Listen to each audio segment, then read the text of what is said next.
माफियाओं पर एक्शन को लेकर सीएम योगी ने विधानसभा में ही साफ कर दिया था कि चाहे कोई भी हो उसे बख्शा नहीं जाएगा। यूपी में माफियाओं को माफी नहीं मिलने वाली है, बल्कि उन्हें मिट्टी में मिला दिया जाएगा, ये भी मुख्यमंत्री ने कहा था।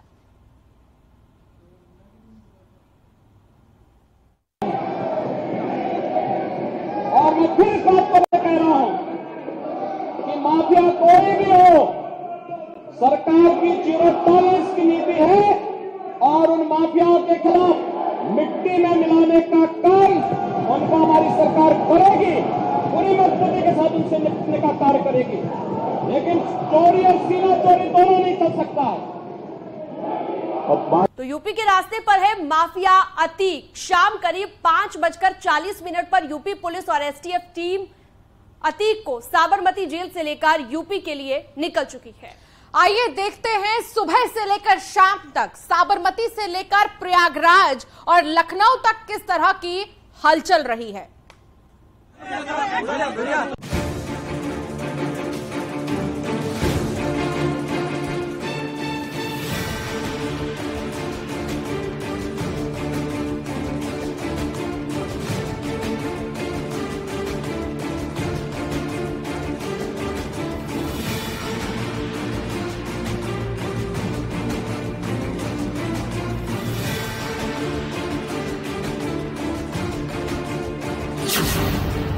वक्त सुबह 9:15 बजे, जगह साबरमती जेल। साबरमती जेल के गेट पर अचानक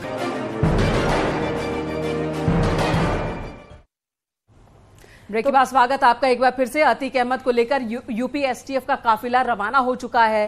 3.5 घंटे से ज्यादा का वक्त बीत चुका है। प्रयागराज के रास्ते में ये टीम है और बीच में राजस्थान में एक जगह रुकी भी टीम, जहां पर पेट्रोल भरवाने के लिए काफिला रुका थोड़ी देर के लिए। तो ये देख सकते हैं आप वो तस्वीरें जब रिफिलिंग के लिए यहाँ पर काफिला रुका था, और ये तस्वीर आप देख रहे हैं पुलिस के जवान भी बाहर निकले इन गाड़ियों से, और उसके बाद दोबारा से जो है अतीक जो बाहर निकला था उसे भी दोबारा गाड़ी में बिठाया गया, जिसकी एक्सक्लूसिव तस्वीरें न्यूज 18 ने भी आपको दिखाई। तो यूपी एसटीएफ की टीम अतीक को ले जा रही है प्रयागराज, और ऐसे में नॉन स्टॉप कवरेज न्यूज 18 पर भी लगातार जारी है। 2 तस्वीरें आप लगातार देख रहे हैं, और अभी राजस्थान में चूंकि एंट्री काफी पहले ही कर और ये बड़ी खबर आ रही है शीनम, कोटा तक सभी टोल प्लाजा फ्री कर दिए गए हैं।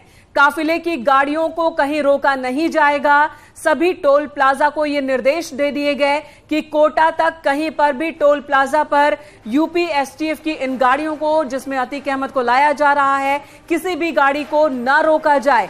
कोटा तक के लिए सभी टोल प्लाजा फ्री कर दिए गए हैं। कहीं पर भी किसी भी टोल प्लाजा पर गाड़ी ना रोकी जाए, ये दिशा निर्देश दिए गए हैं। और राजस्थान पुलिस की टीम भी लगातार काफिले के साथ साथ चल रही है। तो ये सिक्योरिटी का अंदाजा इस बात से आप लगा सकते हैं, सभी टोल प्लाजा फ्री कर दिए गए हैं। नवीन हमारे सहयोगी हमारे साथ लगातार जुड़े हुए हैं और पल पल की जानकारी हम तक पहुंचा रहे हैं काफिले से जुड़ी हुई। नवीन, चूंकि सभी टोल प्लाजा फ्री कर दिए गए और जितनी भी काफिले की गाड़ियां होंगी उन्हें बिना किसी रोक टोक के आगे जाने दिया जाएगा, और साथ ही साथ मीडिया की भी कुछ गाड़ियां चल रही हैं, आप भी एक गाड़ी में मौजूद हैं।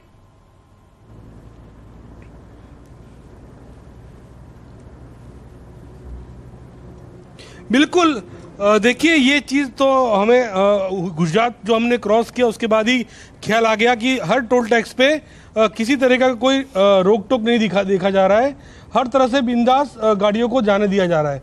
बड़ी बात यह है कि कहीं ना कहीं अब अतीक अहमद जो है वो उदयपुर से करीबन 70 किलोमीटर पहले उसको शायद शौचालय की जरूरत थी, तो उसने गाड़ी रुकवाई, लेकिन अभी भी गाड़ी में पेट्रोल डाला नहीं गया है। वहां रुकने के बावजूद भी गाड़ी में पेट्रोल नहीं डाला है, सिर्फ और सिर्फ अतीक अहमद के कहने पे कि उसे लघु शंका है और उस लघु शंका के कारण गाड़ी रोकी गई है। तो ये बात क्लियर कर दे हमारे दर्शकों को कि गाड़ी में पेट्रोल अभी भी नहीं डलवाया गया। दूसरी बात कि अब ये देखना है कि किस तरीके से गाड़ी को लगातार चलाया जा रहा है। न कोई खाने की कोई मतलब, मैंने दोपहर से हम बता रहे हैं कि हमें जो लग रहा है कि यूपी जब तक ये अंडर एंट्री नहीं करेंगे, क्योंकि मुझे ऐसा लग रहा है कि यूपी एंट्री करने के बाद हो सकता है कि ज्यादा फोर्स और ज्यादा पुलिस लगाया जाए और उसके बाद अगर कहीं गाड़ी रोकी जाए। लेकिन जब तक राजस्थान चल रहा है तब तक गाड़ी को नॉन स्टॉप चलाने की शायद इस तरह की कुछ अनुमति या एक अतीक अहमद है, इसलिए कोई प्रेशर हो सकता है। अच्छा, आपने जैसे कि जिक्र किया कि रिफिलिंग यहाँ पर नहीं हुई है, तो आगे अभी कह सकते हैं कि एक जगह पर या दो जगह पर जो गाड़ी को रोकना पड़ सकता है जब रिफिलिंग की जरूरत होगी।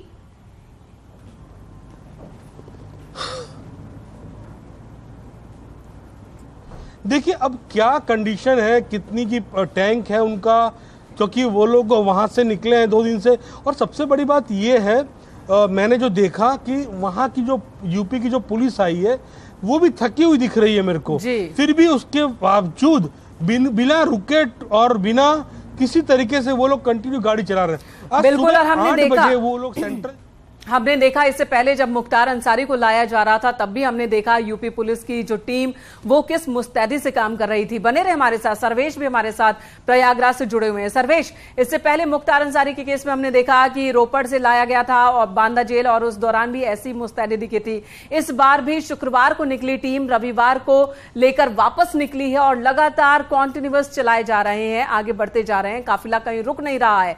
हमें यह बताएं कि जो गाड़ियां इस काफिले में मौजूद हैं, फ्यूल कैपेसिटी क्या है, क्या कहीं रिफ्यूलिंग के लिए रुकना पड़ सकता है, कितनी दूरी पर, कितने घंटे बाद, और साथ ही ये भी बताएं कि किस तरह से ट्रेनिंग होती है एसटीएफ के इन जवानों को कि बिना रुके बिना थके आगे बढ़ते जाना है, स्ट्रैटेजी क्या होती है?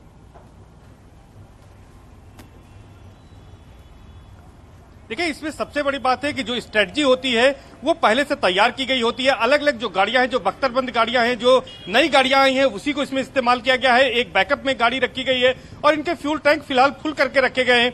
लेकिन फिलहाल जो बोलेरो गाड़ियां हैं उनकी कैपेसिटी अलग है, और जबकि जो बड़ी गाड़ियां हैं, बख्तरबंद गाड़ी जिसमें अतीक अहमद को लाया जा रहा है, उसकी कैपेसिटी अलग है। तो सबकी कैपेसिटी अलग है और जहां पर इनको फ्यूल की जरूरत पड़ेगी वो कम्युनिकेट करेंगे। बताया जा रहा है कि उनमें से सिर्फ 5 जो लीड करने वाले इसमें कर्मचारी अधिकारी हैं उनके पास ही फोन है, बाकी का फोन भी जमा कराया गया है ताकि किसी तरह से कोई इंफॉर्मेशन लीक ना हो सके। तो उसके बाद अगर कोई गाड़ी में जरूरत पड़ती है तो आपस में कम्युनिकेट करने के बाद गाड़ियों को रोका जा सकेगा। और हर गाड़ी में एक व्यक्ति के पास एक फोन मौजूद है।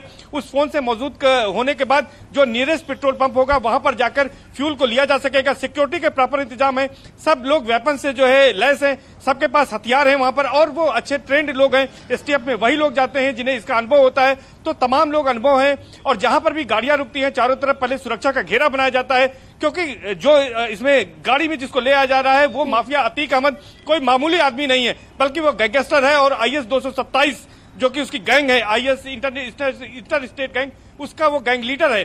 तो यानी उसकी जान को भी हिफाजत के साथ लाना है और कोर्ट के जो आदेश है उसको फॉलो करना है। तो उस तमाम जो नियम है उनका पालन करते हुए पुलिस फोर्स उनको ला रही है, और जहां पर फ्यूल की जरूरत पड़ेगी कम्युनिकेट करके वो फ्यूल भी लेंगे और सुरक्षित लाने की जिम्मेदारी है। जहां तक ये बात है कि लगातार कितना चलाया जाएगा, क्योंकि रात के समय गाड़ियों को चलने के लिए सड़क खाली मिलती है, तो यह माना जा रहा है कि ठीक स्पीड से वो गाड़ियों को ले आएंगे। और जब यूपी में आएंगे तो दिन हो सकता है कि दिन हो जाए, और दिन के समय चूंकि मूवमेंट ज्यादा रहता है तो उस समय जो है गाड़ियों की स्पीड कम हो सकती है। तो कोशिश यही होगी एसटीएफ की टीम की कि रात में जितना से ज्यादा दूरी तय कर सकते हैं वो ज्यादा से ज्यादा दूरी तय करने की बिल्कुल वही कोशिश दिख भी रही है सर्वेश यूपी पुलिस की, कि जितनी रफ्तार से टोल्स को भी फ्री करवा दिया गया है ताकि रफ्तार पर कहीं कोई ब्रेक न लगाना पड़े और गाड़ियां इसी तरह से आगे बढ़ती चली जाएं और काफिला आगे बढ़ता चला जाए। ये जो दूरी है साबरमती से प्रयागराज के बीच की, उसे कम से कम वक्त में पूरा किया जा सके। नवीन हमारे साथ लगातार बने हुए हैं। नवीन, ये बताइए कि इस वक्त काफिला कहां पर है, उदयपुर पहुंचने में कितना वक्त, और उसके बाद का आगे का रूट क्या है? क्या उदयपुर से जयपुर और आगे किस रास्ते से यूपी में दाखिल होगी? क्लियर हो पा रही है तस्वीर आगे की?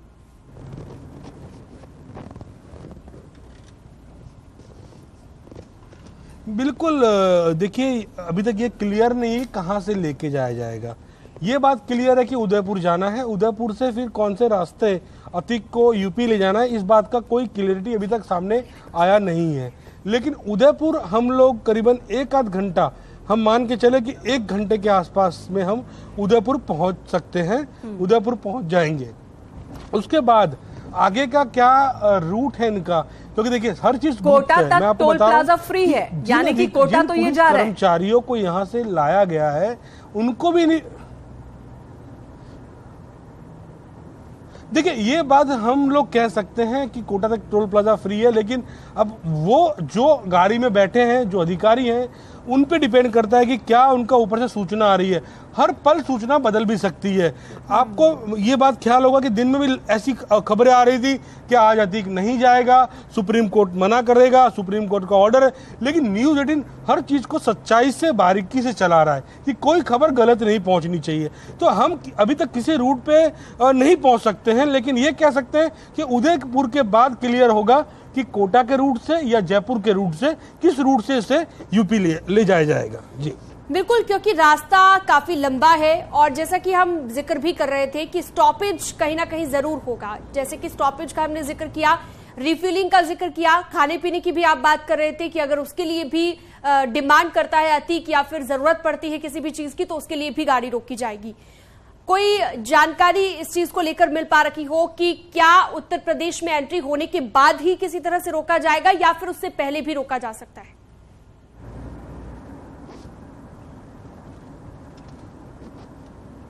देखिए, मैं हमेशा यही बोल रहा हूं कि हो सकता है कि हम गलत हो, लेकिन मेरा मानना यही है कि इनका टारगेट ये है कि यूपी के अंदर एंट्री हो पहले, क्योंकि यूपी का ये आरोपी है, यूपी का मेन इसको हाजिर करना है, मतलब उसको हाजिरी देनी है, और यूपी पुलिस जो है वो पूरी तरह से इनके मदद में आ जाएगी। इनका टारगेट ये है कि और राज्य, भले गुजरात में पुलिस ने मदद की है, राजस्थान पुलिस मदद कर रही है, वो सेकेंडरी है, लेकिन कहीं ना कहीं इनका टारगेट ये रहेगा कि हमें पहले किसी तरीके से यूपी के अंदर एंट्री करना है, उसके बाद अगर किसी चीज की जरूरत पड़ती है या अतीक कोई डिमांड करता है तो हम उसे पूरा कर सके। बिल्कुल नवीन, आपके पास लौटेंगे। नवीन हमारे सहयोगी जो लगातार काफिले के साथ साथ हैं, वहां से रिपोर्टिंग कर रहे हैं, नॉन स्टॉप रिपोर्टिंग कर रहे हैं। नवीन हर एक जानकारी और सही सटीक जानकारी पहुंचा रहे हैं हमारे दर्शकों तक, हम तक। बने रहे नवीन हमारे साथ। इस वक्त शिवम बरेली से जुड़ चुके हैं, उनका रुख एक बार फिर से कर लेते हैं। शिवम, वहां का हाल चाल, अंदर से कोई खबर आ रही है कि अशरफ की स्थिति कैसी है? क्या बेचैनी अतीक वाली वहां तक भी पहुंची है क्या? देखिए, बिल्कुल बेचैनी होगी, क्योंकि पहले ही अशरफ ये कोशिश कर चुका है, कोर्ट में दलीलें पेश कर चुका है कि उसको प्रयागराज जेल ना ले जाया जाए। इसको लेकर वो अपनी कई बार कोर्ट में प्रयास कर चुका था, लेकिन उसमें असफल रहा। अब चूंकि एक टीम ऑलरेडी, जो एसटीएफ की टीम है, वो अशरफ को लाने के लिए आज ही बरेली पहुंच गई थी। सारी तैयारियां कर ली गई है, सुरक्षा मैपिंग कर ली गई है पूरी।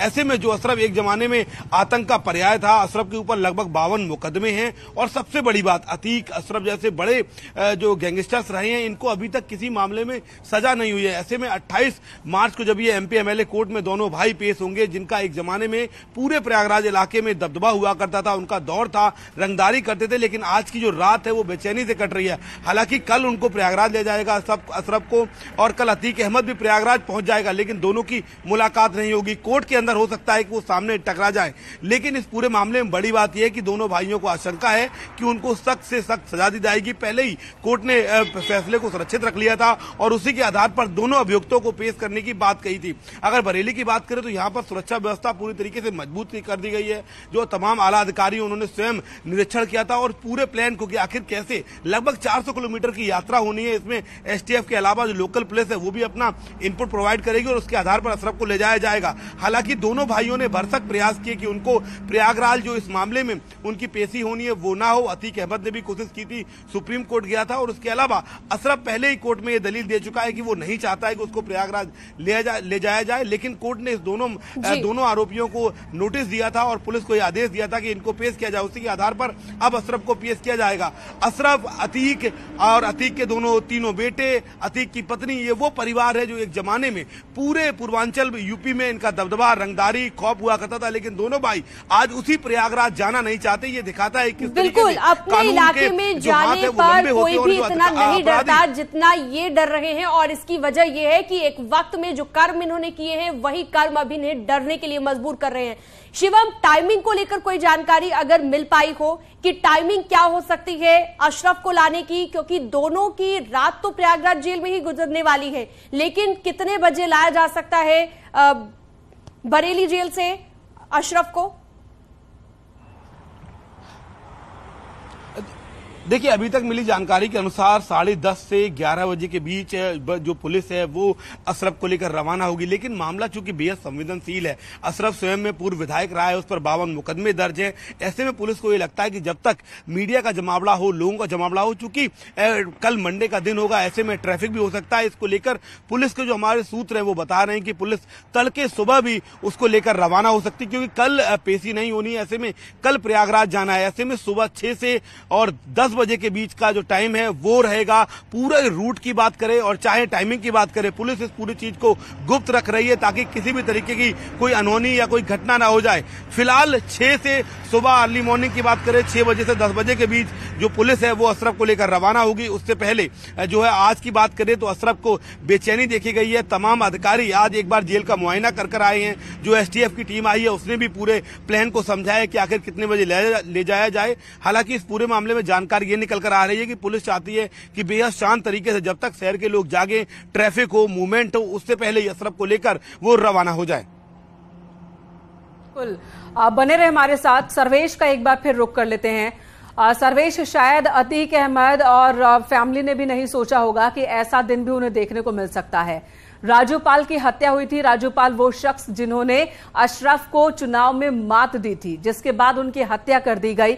उमेश पाल उस मामले में गवाह था। उमेश पाल को किडनैप करके डराया धमकाया इन दोनों भाइयों ने। अब उमेश पाल की भी हत्या हो गई है। क्या ये माने कि किडनैपिंग के केस के बहाने ही सरिये जब ये दोनों प्रयागराज लौट आएंगे तो इनके हर एक गुनाह पर से पर्दा उठेगा और बाकी के मामलों में भी सुनवाई और तेज होगी?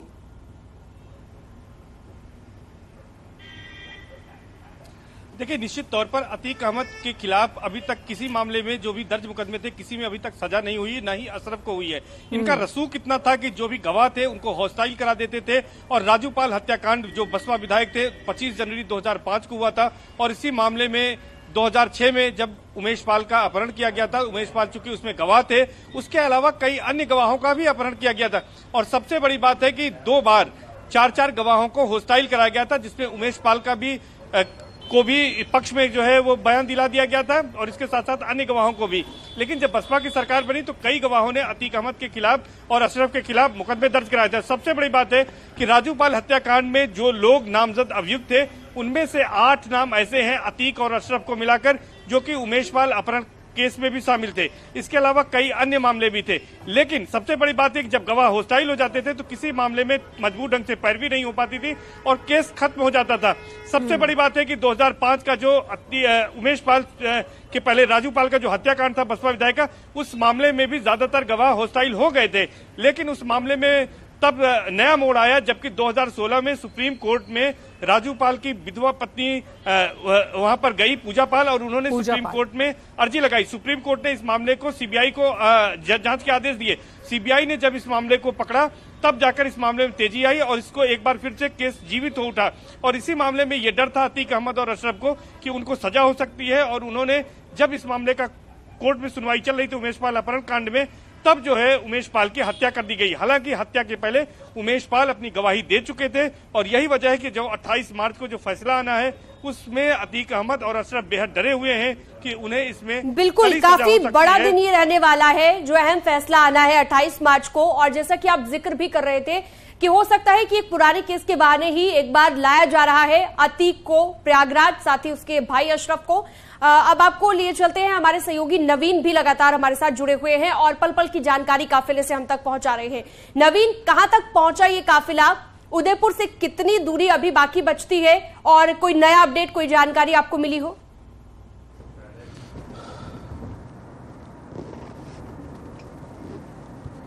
बिल्कुल 40 किलोमीटर के आसपास अब उदयपुर बच गया है। उदयपुर से आपका जो रूट है वो क्लियर हो जाएगा कि किस जगह से इसको लेके जाना है।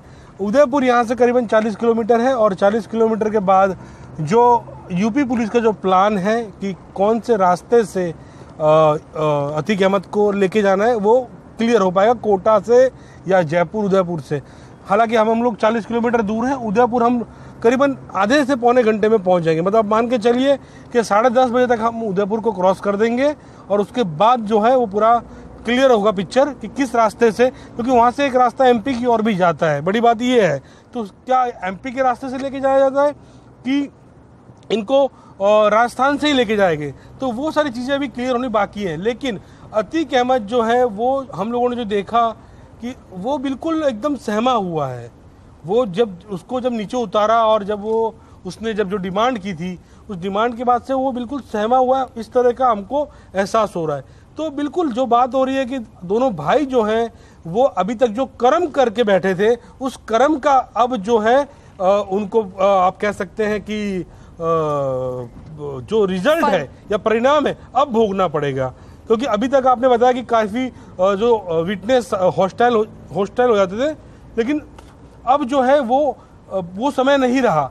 तो ये लोग डरे हुए हैं कि कहीं ना कहीं इन्हें सजा भी हो सकती है या फिर और जिसे उसने पहले ही बोला कि मेरी हत्या हो जाएगी।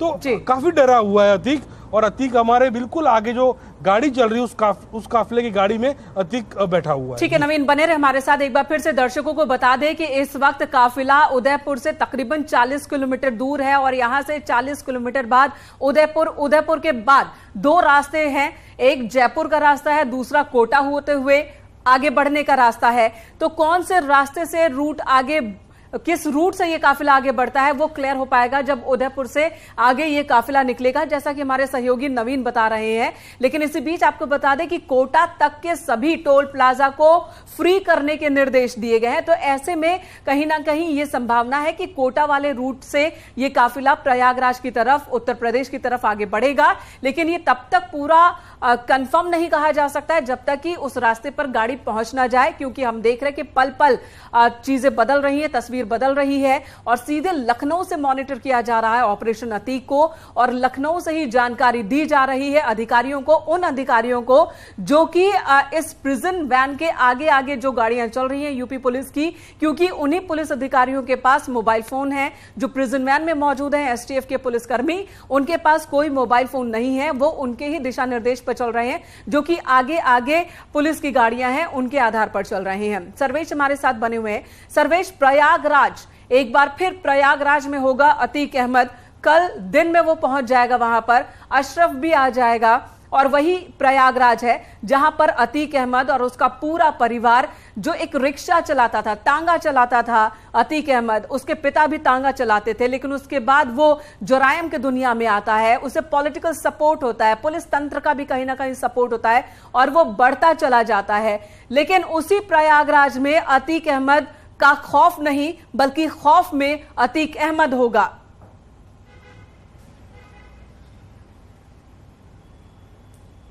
देखिए, अतीक अहमद निश्चित तौर पर बेहद डरा हुआ है और अशरफ के बारे में भी जैसे हमारे साथी ने बताया कि अशरफ भी बेचैन हो उठा है। वो बरेली जेल में है, कल उसे भी लाया जाएगा।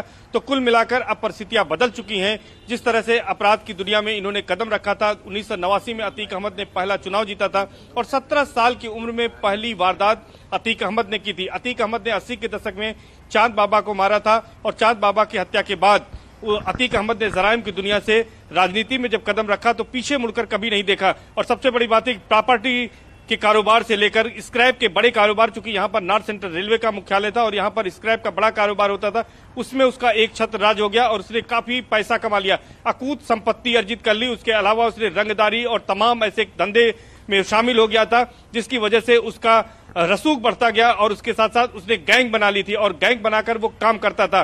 और यही वजह थी कि अतीक अहमद के खिलाफ 2007 में जब बसपा की सरकार बनी और 2005 में राजू पाल बसपा विधायक की हत्या हो चुकी थी और जिसका आरोप अतीक अहमद और अशरफ पर है और मामला सीबीआई कोर्ट में चल रहा है, उसके बाद अतीक अहमद के खिलाफ गैंग रजिस्टर्ड किया गया। IS 227 मायावती सरकार में गैंग रजिस्टर हुआ और आज भी वो गैंग एग्जिस्ट करता है। यानी कि लगातार कार्रवाइयां हुई। लेकिन सबसे बड़ी मुश्किल अतीक अहमद के बारे में दर्शकों को बता दें, जो दर्शक अभी अभी हमारे साथ जुड़े हैं, अतीक अहमद यहां पर आतंक का दूसरा पर्याय बन गया था और अतीक अहमद सिविल लाइंस की जिस जमीन पर हाथ रख देता था वो जमीन उसकी हो जाती थी। लेकिन 2016 के दिसंबर में एक वाकया हुआ कि नैनी एग्रीकल्चर यूनिवर्सिटी, जिसे स्वाट्स के नाम से जाना जाता है, वहां पर अतीक अहमद अपने एक करीबी स्टूडेंट के जिसका दाखिला सस्पेंड कर दिया गया था, उसका दोबारा वहां पर दाखिला कराने के लिए पहुंचा था और वहां पर हिंसा और तोड़फोड़ हुई थी। उस मामले में FIR हुई और उसके बाद से ही अतीक अहमद की मुश्किलें बढ़नी शुरू हो गई। अतीक को भी नहीं मालूम था कि इतने से छोटे मुकदमे में उसे जेल जाना पड़ेगा, जबकि वो इससे बड़ी बड़ी कई हत्याएं और कई बड़ी। ठीक है, आपके पास दोबारा लौटेंगे, एक बार नवीन से भी जानकारी ले लेते हैं, अपडेट ले लेते हैं काफिले को लेकर। जैसा कि आप बता रहे थे कि उदयपुर पहुंचने के बाद ही साफ होगा कि कौन सा रूट आगे लिया जाएगा, जयपुर वाला या फिर कोटा से होकर जाएगा। तो ऐसे में कितना और वक्त आपको लग सकता है उदयपुर पहुंचने में?